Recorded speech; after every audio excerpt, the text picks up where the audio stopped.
Chapter 23. Annabeth. Annabeth literally stumbled over the second Titan. After entering the stormfront, they plodded on for what seemed like hours, relying on the light of Percy's celestial bronze blade and on Bob, who glowed faintly in the dark like some sort of crazy janitor angel. Annabeth could only see about 5 feet in front of her. In a strange way, the dark lands reminded her of San Francisco, where her dad lived, on those summer afternoons when the fog bank rolled in like cold, wet packing material and swallowed Pacific Heights. Except here in Tartarus, the fog was made of ink. Rocks loomed out of nowhere. Pits appeared at their feet, and Annabeth barely avoided falling in. Monsters roared echoed in the gloom, but Annabeth couldn't tell where they came from. All she could be certain of was that the terrain was still sloping down. Down seemed to be the only direction allowed in Tartarus. If Annabeth backtracked even a step, she felt tired and heavy, as if gravity were increasing to discourage her. Assuming that the entire pit was the body of Tartarus, Annabeth had a nasty feeling they were marching straight toward his throat. She was so preoccupied with that thought she didn't notice the ledge until it was too late. Percy yelled, "Whoa!" He grabbed for her arm, but she was already falling.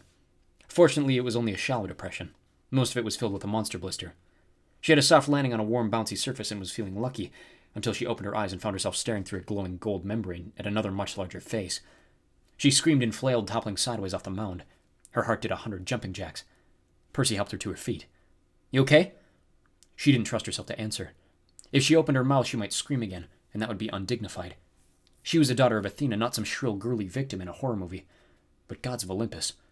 Curled in the membrane bubble in front of her was a fully formed Titan in golden armor, his skin the color of polished pennies. His eyes were closed, but he scowled so deeply he appeared to be on the verge of a blood-curdling war cry. Even through the blister, Annabeth could feel the heat radiating from his body. "Hyperion," Percy said. "I hate that guy." Annabeth's shoulder suddenly ached from an old wound. During the Battle of Manhattan, Percy had fought this Titan at the reservoir, water against fire. It had been the first time Percy had summoned a hurricane, which wasn't something Annabeth would ever forget. "I thought Grover turned this guy into a maple tree." "Yeah," Percy agreed. "Maybe the maple tree died and he wound up back here." Annabeth remembered how Hyperion had summoned fiery explosions, and how many satyrs and nymph he destroyed before Percy and Grover stopped him. She was about to suggest that they burst Hyperion's bubble before he woke up. He looked ready to pop out at any moment and start charboiling everything in his path. Then she glanced at Bob. The silvery Titan was studying Hyperion with a frown of concentration, maybe recognition. Their faces looked so much alike. Annabeth bit back a curse. Of course they look alike. Hyperion was his brother. Hyperion was the Titan Lord of the East. Iapetus Bob was the Lord of the West. Take away Bob's broom and his janitor clothes, put him in armor and cut his hair, change his color scheme from silver to gold, and Iapetus would have been almost indistinguishable from Hyperion. "Bob," she said, "we should go." "Gold, not silver," Bob murmured. "But it looks like me." "Bob," Percy said. Hey, buddy, over here." The Titan reluctantly turned. "Am I your friend?" Percy asked. "Yes."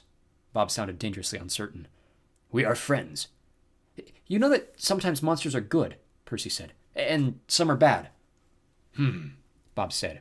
"Like the pretty ghost ladies who serve Persephone are good. Exploding zombies are bad."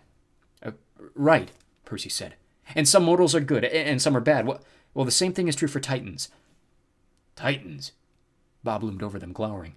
Annabeth was pretty sure her boyfriend had just made a big mistake. "That's what you are," Percy said calmly. "Bob the Titan. You're good. You're awesome, in fact. But some Titans are not. And this guy here, Hyperion, is full-on bad. He tried to kill me. He tried to kill a lot of people." Bob blinked his silver eyes. "But his face is so..." "He looks like you," Percy agreed. "He's a Titan like you, but he's not good like you are." "Bob is good."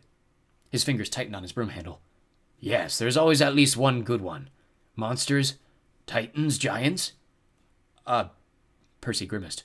"Well, I'm not sure about the giants." "Oh, yes," Bob added earnestly.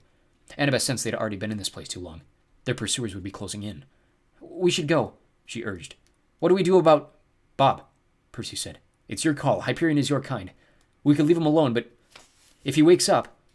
Bob's broom spear swept into motion. If he'd been aiming at Annabeth or Percy, they would have been cut in half.